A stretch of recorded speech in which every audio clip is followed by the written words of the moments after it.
मुंबईमध्ये अनधिकृतपणे तळ ठोकून असणाऱ्या 250 बांगलादेशी घुसखोरांना घरचा रस्ता दाखवलाय। 2 दिवसांमध्ये पोलिसांची ही धडक कारवाई आहे आणि सर्व बांगलादेशींचं मायदेशी प्रत्यार्पण करण्यात येत आहे।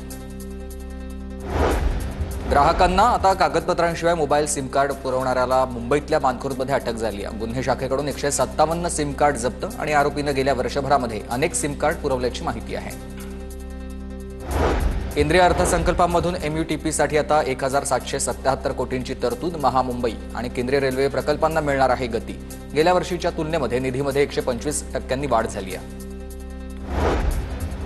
IIT मुंबई तुर्कीशी असलेले सामंजस्य करार स्थगित करणार आहे। राष्ट्रीय हितसंबंध आणि सुरक्षेचा हा निर्णय JNU, जामिया मिलिया यासह IITनं आता तुर्की विद्यापीठासोबतचे हे सामंजस्य करार स्थगित केलेले आहे। मासेमारी हंगाम संपण्यापूर्वीच काही नौका रत्नागिरीतल्या मिरकरवाडा या बंदरामध्ये जेट्टीवर चुकीच्या पद्धतीनं नौका उभ्या केल्यानं वाद झालाय। नौका न हटवल्यास फौजदारी कारवाईचा अधिकाऱ्यांचा इशारा आहे। नाशिकमध्ये वेगवेगळ्या गुन्ह्यातल्या 2 आरोपींसोबत आता पोलिसांची पार्टी आणि पोलीस आयुक्तांच्या विशेष पथकानं हॉटेलवर छापा टाकत 4 पोलिसांना रंगेहात पकडल्याची माहिती आहे। रात्री उशिरापर्यंत या सर्व पोलीस कर्मचाऱ्यांची वरिष्ठ अधिकाऱ्यांकडून चौकशी झाली। भंडारात रोजगार हमी योजनेच्या कामगारांवर मधमाशांचा हल्ला, 8 कामगार जखमी आहेत। भंडाराच्या चांदना धानला इथली घटना आहे।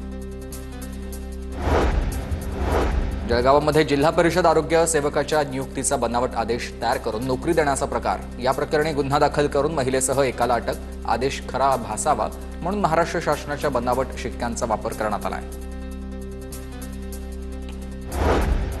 जालना जिल्ह्यामध्ये मागील 2 दिवसांपासून दमट वातावरण आणि आज वादळी वाऱ्यासह पावसाची शक्यता आहे। 21 मे पर्यंत आता ढगाळ वातावरण राहणार आहे आणि हा हवामान विभागाचा अंदाज आहे।